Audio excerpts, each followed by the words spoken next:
Saudaraku, mari kita perhatikan penjelasan dari Ustadz Khalid Basalamah. Mau tanya Ustaz, bagaimana poligami yang menurut syariat dan bagaimana poligami yang asal-asalan dan tidak menuruti sunnah dan menuruti sunnah Nabi dan pendapat dia hanya berpegang kepada sunnah Rasul saja. Dosakah laki-laki seperti ini karena di dalam poligaminya hanya mendatangkan kemudaratan dan sedikit maslahatnya karena yang kedua juga tidak soleha? Bolehkah seorang istri melakukan khulu karena sudah nggak tahan dengan poligami yang tanpa ilmu itu? Tentu saja nggak boleh nih ya. Nggak boleh dan berkata si suami akan dosa. Pernikahan dia yang kedua sah, tetapi kalau dia tidak menjalankan hak dan kewajiban, masalah membagi waktu adil dalam nafkah dan seterusnya, ini pasti dia berdosa dengan itu. Masalah dia si istri bolehkah mengajukan khulu, gitu kan? Ini dilihat keadaannya. Kalau suami ahli maksiat boleh. Tapi ingat, khulu itu artinya menarik haknya suami. Kalau wanita sudah mengajukan khulu ke pengadilan, khusus di Indonesia, masih berpegang pada mazhab Syafi'iyah. Kalau jumhur ulama tidak ada seperti ini. Khulu adalah seorang wanita mendatangi pengadilan dan mengatakan kepada hakim, saya dikhianati oleh suami saya, buktinya 1, 2, 3, 4, 5. Nggak jalankan kewajiban, memukul, mabuk dan seterusnya. Gitu kan? Disebutkanlah masalah itu. Nah nanti si hakim akan mengirim surat kepada si suami, mengundang dan suami disuruh ini loh, alasan istrimu minta cerai, dijawab sama dia.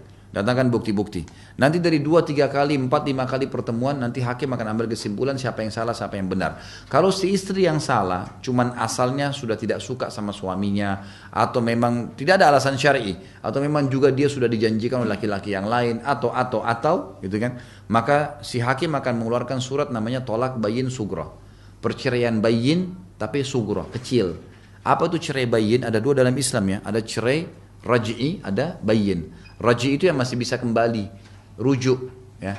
Jadi ini cerai 1, cerai 2. Kalau suami bilang saya ceraikan 1, saya ceraikan 2, ini masih bisa rujuk.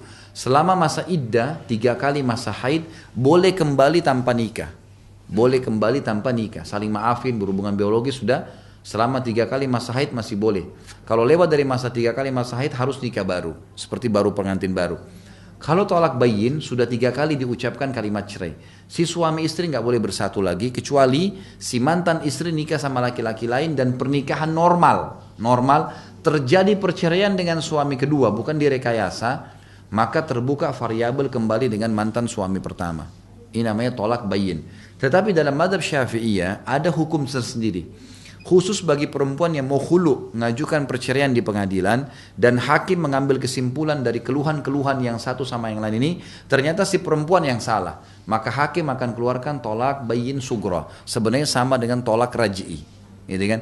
Dia masih boleh kembali. Tapi kalau ternyata si suami yang zalim, memang dia suka mukul, ada fakta-fakta, tidak memberikan nafkah, ahli maksiat, maka akan dikeluarkan tolak bayin kubra, perceraian bayin yang tidak akan kembali lagi. Nggak boleh kembali lagi di sini, kan gitu. Nah itu, baik. Bagaimana poligami yang sehat? Poligami yang sehat adalah seorang suami dengan istri sama-sama menggalang ilmu syar'i, sama-sama belajar ilmu syar'i, ya, menanamkan iman dalam hati sampai iman itu terasa tertanam.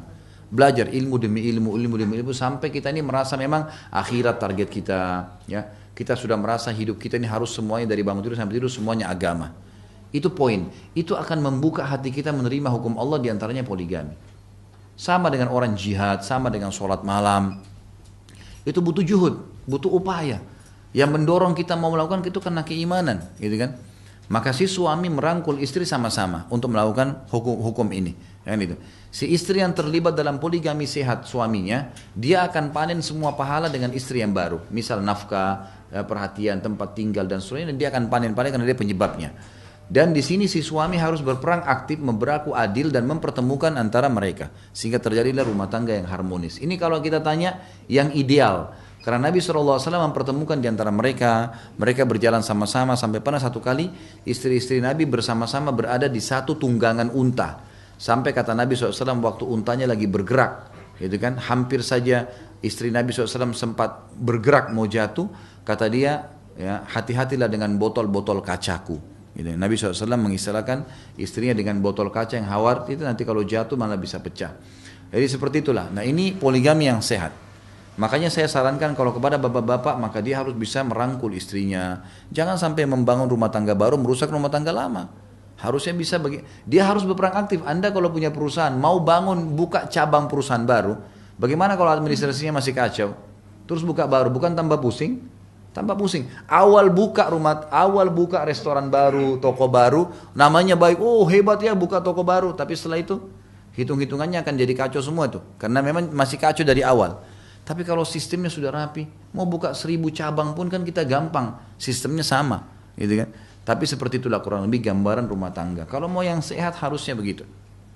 Bagaimana bisa merangkul itu sambil berdoa kepada Allah Subhanahu wa taala dan ingat, niat melakukan pernikahan dan poligami karena agama, bukan karena yang lain. Kalau karena agama kita akan selalu berpikir untuk mencari pasangan nanti yang menambah wanita yang dalam hidup seorang laki-laki itu adalah wanita yang salihah, yang memang memberikan manfaat buat dia secara keimanan. Tapi kalau makin menjauhkan dari keimanan tidak boleh. Pernah Abdullah bin Umar radhiyallahu anhu menikah dengan seorang wanita. Wanita ini sangat cantik tapi pemahaman agamanya masih kurang. Sehingga pernah membuat Abdullah bin Umar radhiyallahu anhu telat sholat. Abdullah bin Umar ini selalu sholat tepat waktu. Setelah nikah sama dia telat. Umar bin Khattab tahu perubahan anaknya lalu dipanggil. Dia kata Umar, ceraikan istrimu. Kata Umar, ceraikan istrimu. Lalu Abdullah bin Umar kan tidak mau karena dia tahu nih wanita cantik baru nikah, dia mau sama perempuan ini. Kemudian dilaporkan kepada Nabi SAW, kata Nabi SAW, taati ayahmu.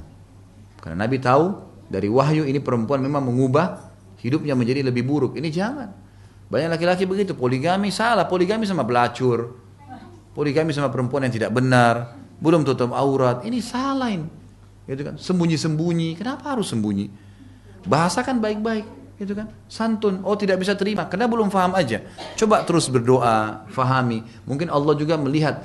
Kadang-kadang begini Bapak Ibu sekalian, Allah tidak membukakan kita sebuah pintu justru karena kalau Allah buka, Allah tahu kita jadi masalah. Kalau kita dibukakan pintu itu dan Allah tahu kita bisa, pasti dimudahin. Pasti dimudahin. Tidak ada sesuatu yang jadi masalah di situ. Sebenarnya ya, ini hal-hal mendasar harus difahamin. Karena dalam masalah poligami ini masalah pekah, gitu kan. Ini level tertinggi dalam bab pernikahan. Semoga Allah memudahkan urusan kita.